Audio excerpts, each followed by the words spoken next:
اور عام طور پر لڑکیوں کو بہت کچھ فیس کرنا پڑتا ہے. زیادہ سے زیادہ ہماری سوسائٹی میں شوہر سے داماد سے باتیں چھپانے کا معاملہ ہوتا ہے اور ایک ریزرو قسم کا تعلق ہوتا ہے. ہر کوئی ڈرتا پھرتا ہے کہیں کچھ ہو نہ جائے. اس لیے آپ صلی اللہ علیہ وسلم کو اس معاملے میں بھی اسوہ بنانا چاہیے. آپ نے فرمایا جو چیز فاطمہ کو پریشان کرتی ہے وہ مجھے بھی پریشان کرتی ہے. حضرت مسور بن مخرمہ فرماتے ہیں میں نے نبی اکرم صلی اللہ علیہ وسلم سے سنا آپ نے ممبر پر ارشاد فرمایا ہشام بن مغیرہ کے بیٹوں نے اپنی بیٹی کا علی سے نکاح کرنے کی مجھ سے اجازت طلب کی ہے. سن لو میں اس کی اجازت نہیں دوں گا، پھر کہتا ہوں میں اس کی اجازت نہیں دوں گا، پھر اجازت نہیں دوں گا. ہاں اگر علی نکاح کرنا چاہتا ہے تو میری بیٹی کو طلاق دے دے اور ان کی بیٹی سے نکاح کر لے. فاطمہ میرے جگر کا گوشہ ہے، جو چیز اسے پریشان کرتی ہے وہی مجھے پریشان کرتی ہے، اور جس چیز سے اسے تکلیف پہنچتی ہے اس سے مجھے بھی تکلیف پہنچتی ہے. ترمذی کی روایت ہے 3867 نمبر پر. اس حوالے سے بھی کچھ مسکنسیپشنز کو دور کر لینا چاہیے. عام طور پر والدین اپنی بیٹی کے ساتھ جو تعلق ہوتا ہے خونی رشتے کی وجہ سے بیٹی کے درد کو زیادہ محسوس کرتے ہیں. نبی صلی اللہ علیہ وسلم نے جس درد کو محسوس کیا حضرت فاطمہ بھی اسی اینڈ پر تھی. حضرت فاطمہ کا بھی نقطہ نظر یہی تھا کہ ایک ایسی خاتون اگر اس گھر میں آتی جو اللہ کے رسول صلی اللہ علیہ وسلم کے دشمن کی بیٹی ہے تو اس کی وجہ سے حالات زیادہ خراب ہو جائیں گے، اس کی وجہ سے کاشانہ نبوت پر اثر پڑے گا. اسی وجہ سے آپ نے فرمایا جو چیز فاطمہ کو پریشان کرتی ہے وہ مجھے بھی پریشان کرتی ہے. لیکن ہمارے دور کے لوگ یہ سوچتے ہیں کہ بچوں کی جائز ناجائز خواہشات اسی وجہ سے پوری کر دیں کہ کہیں وہ پریشان نہ ہو جائیں. تو اللہ کے رسول صلی اللہ علیہ وسلم اپنے بچوں کے ہاتھوں میں کھلونا نہیں تھے، بچوں کو گائیڈ کرتے تھے. اور حضرت فاطمہ کی ذات رسول اللہ کی تربیت کا بہترین نمونہ. حضرت فاطمہ دنیا کی طرف دیکھنے کی بجائے رب کی طرف نظریں لگائے رکھتی تھیں. اسی وجہ سے ذرا آج ایسی بیٹی تو نکالیے کہ وہ کسی ریاست کے سربراہ کی بیٹی ہو اور ریاست کے سربراہ کے پاس دینے کو بہت کچھ ہو اور وہ بہت کچھ عطا کر رہا ہو لوگوں کو، لیکن دوسری طرف یہ کہ سربراہ اس طرح کی ایڈوائس کرے اپنی کسی بیٹی کو کہ تم اللہ کو یاد کرو، اللہ اکبر پڑھو، الحمدللہ پڑھو، سبحان اللہ، اور بیٹی بھی ایسی ہو کہ وہ اسے ایکسپٹ کر لے. تو یہاں یہ بات ذہن میں رکھیے گا کہ جگر کا گوشہ جو تھا وہ بھی ویسے ہی سوچتا تھا جیسے جگر سوچتا تھا. یعنی نبی صلی اللہ علیہ وسلم کی اور حضرت فاطمہ کی اپروچ میں فرق نہیں تھا کہ دین پر حرف آنے کے حوالے سے ہی دونوں پریشان تھے. اس لیے آپ صلی اللہ علیہ وسلم نے اس کو واضح کیا. آپ صلی اللہ علیہ وسلم نے حضرت فاطمہ، حضرت علی اور ان کے بچوں کے بارے میں فرمایا یا اللہ یہ میرے اہل بیت اور خاص ہیں. حضرت ام سلمہ فرماتی ہیں نبی اکرم صلی اللہ علیہ وسلم نے حضرت حسن، حسین، علی اور فاطمہ کو ایک چادر میں لے کر فرمایا یا اللہ یہ میرے اہل بیت اور خاص ہیں، ان سے پلیدی دور فرما اور ان کو پاک کر دے. ام سلمہ نے عرض کیا کیا میں بھی ان کے ساتھ ہوں؟ آپ نے فرمایا تم بھلائی پر ہو. ترمذی کی روایت ہے. تو اس سے ہمیں یہ پتا چلتا ہے کہ اہل بیت فقط حضرت علی، فاطمہ، حسن اور حسین ہی نہیں بلکہ اہل بیت میں آپ کی ازواج بھی شامل تھے. دنیا بھر میں اسے تسلیم کیا جاتا ہے. ایون یعنی بیوی کو کہا ہی گھر والی جاتا ہے، گھر والا اور گھر والی، شوہر اور بیوی کو نارملی کہا جاتا ہے. تو ہمارے ہاں ایک مکتبہ فکر ایسا ہے کہ جو ان 4 لوگوں کے علاوہ باقی لوگوں کو اہل بیت نبی سے خارج کر دیتے ہیں، لیکن ایسا سلسلہ درست نہیں ہے. متعصب نہیں ہونا چاہیے انسان کو، حقائق کو اسی طرح سے قبول کرنا چاہیے جیسا کہ حقائق ہے. سیدہ عائشہ سے روایت ہے کہ نبی صلی اللہ علیہ وسلم کی ساری ازواج مطہرات آپ کے پاس موجود تھیں، ان میں سے کوئی بھی زوجہ مطہرہ غیر حاضر نہیں تھی. تو اسی دوران حضرت فاطمہ تشریف لائیں اور حضرت فاطمہ کے چلنے کا انداز رسول اللہ کے چلنے کی طرح تھا. اس سے محبت کا اندازہ ہوتا ہے. حضرت فاطمہ کو رسول اللہ صلی اللہ علیہ وسلم سے کتنی محبت تھی، آئیڈیلائز کرتی تھی نا. کچھ معاملات فطری بھی ہوتے ہیں. بہرحال جب آپ نے حضرت فاطمہ کو دیکھا تو آپ نے ان کو خوش آمدید اے میری بیٹی.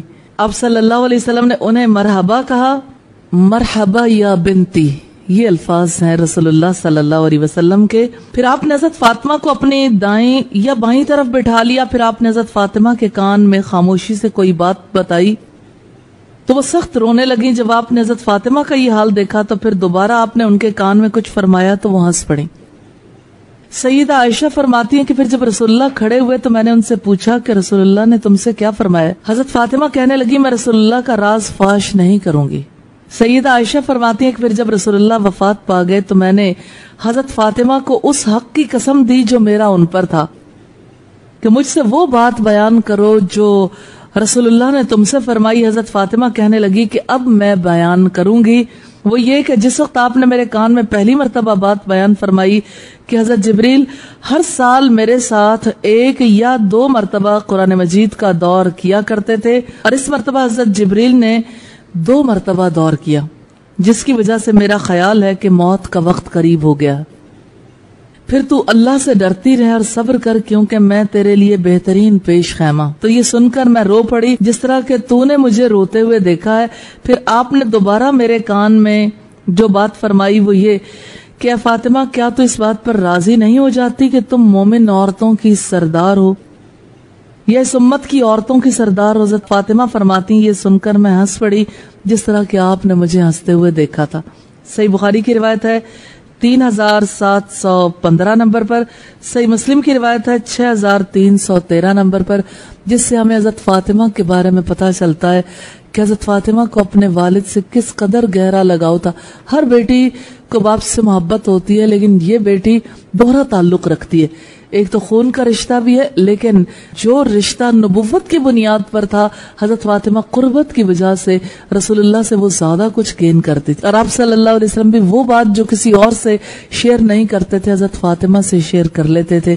تو آپ نے اپنی وفات کے بارے میں پیشین گوئی کی تھی کہ مجھے لگتا ہے کہ اب مشن چونکہ کمپلیٹ ہو گیا، قرآن مجید کا 2 دفعہ اس کا ریویژن کا سلسلہ ہو گیا، 2 دفعہ دورہ ہو گیا، مجھے لگتا ہے اب چل چلاؤ کا وقت. اور دوسری بات آپ صلی اللہ علیہ وسلم نے حضرت فاطمہ کی خوشی کے لیے کہی کہ کیا تم اس بات پر خوش نہیں ہو جاتی ہو کہ تم جنت میں مومن عورتوں کی سردار ہوں گی؟ تو حضرت فاطمہ یہ سن کر ہنس پڑی.